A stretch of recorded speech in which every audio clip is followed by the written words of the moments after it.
Assalamualaikum warahmatullahi wabarakatuh. Baik, dalam konten sekarang ini kita ngeplok saja ya bosku. Kita akan ngeplok permasalahan mesin air jet pump ya. Ini Shimizu 268 bit ya, yang dimana peletakannya ini terlalu rendah ya. Selain permasalahan yang lain ya, unitnya ini terlalu rendah sehingga ketika bersih-bersih lantai sedikit atau keguyur gitu ya, dia punya mesin tersebut, apalagi bagian otomatis. Nah, selain itu permasalahan utamanya yaitu berisik semacam ini nih ya. Ini suara air dari pompa yang akan kita perbaiki. Selain nanti posisinya kita akan rubah ini naikkan. Nah, seperti ini suaranya ya.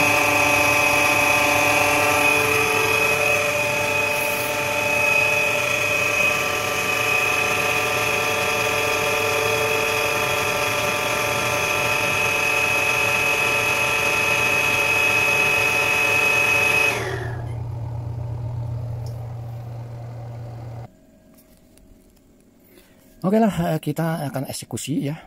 Nah, pas kebetulan ya emang ini tuh dapat informasi bahwa dari bawah mesin ini emang bekas plesteran gitu.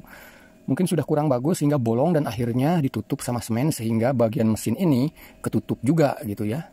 Ini kaki dia punya mesin ini sampai kependem seperti ini sama semenan ya. Kena cor gitu istilahnya. Oke, kita lepas dulu dia punya ininya plesterannya. Nah, ini semacam ini ya. Kita akan sebelum memperbaiki unitnya ya, kita dahulukan dulu supaya lebih cepat kering ya, untuk melester dia punya bagian bawah yang mesin air yang tadi. Jadi ini rencana kita akan dinaikkan dengan ditambah bata hebel ini ya. Nanti hasilnya si mesin itu tidak lagi kena guyuran saat membersihkan lantai gitu ya. Dengan ketinggian semacam ini insya Allah cukup ya. Jadi dia punya mesinnya tidak kena guyuran air saat bersih-bersih lantai, apalagi bagian otomatisnya gitu ya. Oke lah, setelah ini kita plester, kita kasih adukan dulu keseluruhannya supaya nanti ketika kita memperbaiki unit pompanya gitu ya, semenan ini sudah mulai mengering gitu ya. Maka dari itu kita kerjakan dulu itu. Oke, ini bagian mesin sudah kita bongkar ya. Ini dinamonya masih mulus ya kondisinya, cuman sayang emang karat itu karena kena coran ya. Nah, jadi sumber permasalahan mesin itu berisik ya. Ini bagian bearingnya ini sudah kasar. Nah, semacam ini ya. Ini terutama bearing yang bagian belakang. Nah, kalau yang depan ya, sementara ini yang belakang tidak begitu kasar, tetapi kita ganti dua-duanya supaya tidak ada masalah yang akan datang, tidak ada masalah lagi bagian belakang yang rusak. Jadi dua-duanya lah sekaligus gitu ya. Kita ganti dia punya bearingnya. Nah, untuk teman-teman yang ingin informasi bearingnya ini ya, kodenya itu 6202 ya, dua-duanya 6202 ya, baik depan maupun belakang. Oke, cara termudah untuk bagi kami ya, kami selalu mempergunakan alat ini ya, track run ya, karena sangat membantu sekali ya untuk melepas dia punya bearing gitu ya. Nah, semacam ini kita akan melakukan, sebentar kita simpan dulu ini kameranya ya. Kita akan melakukan proses pelepasan dia punya bearing. Beginilah caranya ya. Ini sangat mudah sekali ketika kita mempergunakan alat semacam ini untuk melepas dia punya bearing daripada diketok-ketok. Tetapi ketika urgent ya, contohnya alat pelepas bearing ini ketinggalan gitu ya, sebetulnya bisa sih kita dilepas mempergunakan kunci Inggris gitu ya, ya sistem diketok lah gitu ya. Tapi sih hati-hatilah dengan sistem seperti itu gitu ya. Oke, yang paling simpel yaitu setidaknya alat semacam ini tidak begitu mahal ya. Apalagi untuk teman-teman yang istilahnya mau berkreasi sendiri, alat-alat semacam ini tuh setidaknya ya dimiliki lah kalau seandainya segala sesuatu di rumah gitu ya, mau berusaha dikerjakan sendiri. Kayak semacam obeng, kunci Inggris, perkakas alat teknik ya setidaknya miliki lah supaya pekerjaan-pekerjaan seenggaknya milik sendiri itu bisa dikerjakan oleh sendiri gitu ya. Nah, ini proses pembukaan dia punya bearing bagian belakangnya ya. tadi yang kami sampaikan ya, jika mau mengerjakan sendiri alat perkakas semacam itu tuh yang sangat menunjang kinerja kita gitu ya, ya wajib dimiliki lah gitu ya. Kalau mau segala sesuatu barang-barang yang teman-teman miliki mau mencoba gitu ya untuk memperbaiki sendiri. Karena untuk zaman sekarang ini gitu ya, apapun kerusakan alat-alat rumah tangga gitu ya, walaupun teman-teman sedikit awam gitu ya atau baru sedikit tahu, tinggal set aja lah di Google gitu, bagian YouTube gitu, banyak tutorial. Nah ini di sini kami Naci ya mempergunakan merek bearing Naci 6202 ya. Jadi sekarang kita akan melakukan proses pemasangan dia punya bearingnya gitu ya. Nah semacam ini. Ya untuk teman-teman sih seharusnya kalau sumpah mau masang bearing selain diketok dari atas ini ya, usahakan diketok ya, atau alat bantu ininya tuh kena di bagian tengah-tengah bearingnya ya, jangan di pinggirannya, supaya bearingnya itu bagian dia punya laharnya itu tidak kena ketok gitu ya. Nah ini sangat mudah kok ya, tidak begitu keras untuk dia punya memasangkan dia punya bearingnya. Nah semacam ini ya. Nah, udah halus ya.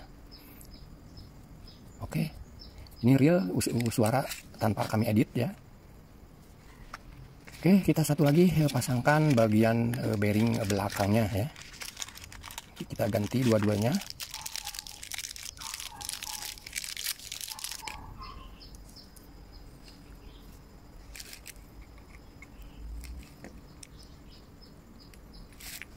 Nah kalau kami sih maaf ya, ini sambil kita tekan dengan mempergunakan kaki ya.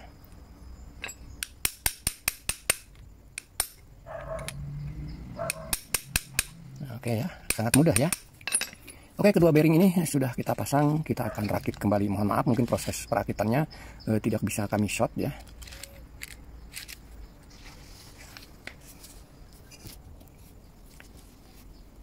Oke, ini dia punya rotor as sudah kita pasangkan. Kita akan tes dulu ya, kita coba diputar dengan tangan gitu ya, apakah langsung lembut berputarnya atau enteng ya. Oh ya, berputar ini udah sangat enteng sekali ya. Baik, setelah kita tes semacam ini dengan tangan berasa enteng ya, kita rakit total ya. Lalu kita tes menggunakan arus listrik sebelum dipasang ke tempat permanen ya. Oke, kita tes dulu suaranya semacam seperti apa sekarang ini suara real.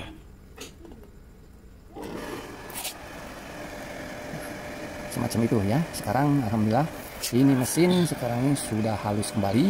Oke, kita tinggal pasangkan kembali ya. Jadi mesin ini sudah halus sekarang, suaranya ya sudah normal kembali. Baik, ini sudah kami pasangkan ya, dan sudah kita pancing. Lalu sekarang ini kita tinggal copkan arus listriknya gitu ya. Nah, tetapi di sini nih ada masalah berikutnya ya. Ini dari sambungan atau leman yang lama ini ternyata ada netes ya, semacam ini. Ini tidak bisa didiamkan semacam ini, harus kita tanganin ya. Nah tadi proses pengeleman yang kita ini kan yang ke bawahnya untuk posisi menaikkan posisinya mesin ya. Taunya dari sambungan yang lama lemannya sudah kurang bagus ya. Jadi di sini kita akan memperbaiki ya, semua permasalahan yang bocor tersebut tidak bisa didiamkan begitu saja gitu ya. Jadi tetap segala sesuatu ketika ada kendala-kendala tambahan gitu ya, kita atasi ya. Oke, semacam ini boxok yang lamanya kita istilah kata kita mah dikopek ya, dipecahin gitu ya, supaya dia penempatan alat sambung sok ini bisa terpasang lagi yang baru gitu ya. Nah, jadi pekerjaan tadi yang hanya ngasih sambungan ke area bawah untuk meninggikan, sekarang tambahan lagi ada sumber masalah yang masalah susulan gitu ya. Oke, sekarang ini sudah tidak ada bocor ya, hasilnya ya semacam ini real dari suara mesin tersebut gitu ya. Baik, itu saja ya sedikit vlog dari kami proses perbaikan jet pump Shimizu 268 bit yang dimana sumber permasalahannya adalah berisi. Lalu permasalahan berikutnya di mesin ini kurang nyaman dengan kondisi posisi terlalu rata dengan lantai, sementara lantai yang selalu kena basah itu terlalu tinggi sehingga mesin itu selalu terguyur ketika bersih-bersih di lantai. Dan sekarang alhamdulillah dia punya mesin sudah dinaikkan ya, jadi otomatisnya ini sudah tidak rata lagi dengan lantai, dan mesinnya pun lebih tinggi dari lantai yang biasa dipakai bersih-bersih kayak sini ya. Baik, mungkin itu saja ya. Sampai jumpa kembali di konten-konten berikutnya. Terima kasih yang sudah selalu menyimak video kami. Terima kasih semuanya. Assalamualaikum warahmatullahi wabarakatuh. Salam Ainidil. Ini suara real setelah semua proses dikerjakan atau diperbaiki.